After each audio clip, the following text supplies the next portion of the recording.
Welcome to our channel. Today we how to uninstall Gusto for payroll tax filings easy tutorials. Open your computer and launch your web browser.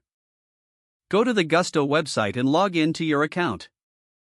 Once logged in, navigate to the settings menu. Look for the option labeled account or billing. Click on this option to access your account settings. Scroll down to find the integrations section. In the Integrations section, locate the Payroll option. Select the Payroll option to view your current settings. Look for the button or link that says Uninstall or Disconnect. Click on that button to start the uninstallation process. A confirmation message may appear on your screen. Review the message and confirm that you want to proceed with the uninstallation. Once confirmed, Gusto will begin the process of unlinking from your payroll tax filings. Wait for a notification indicating that the uninstallation is complete.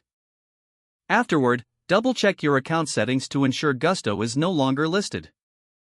For any additional questions or concerns, refer to the Gusto Help Center for support. You have now successfully uninstalled Gusto for payroll tax filings. If the page does not load, refresh the browser or try again in a private or incognito window. Make sure you are using the correct email address, then retype it carefully to avoid small typos. If your password is not accepted, use the reset option and create a new strong password. Check your spam folder for verification or security emails, then complete any requested confirmation steps. Enable two-factor authentication if available to improve account security and reduce unauthorized access risk.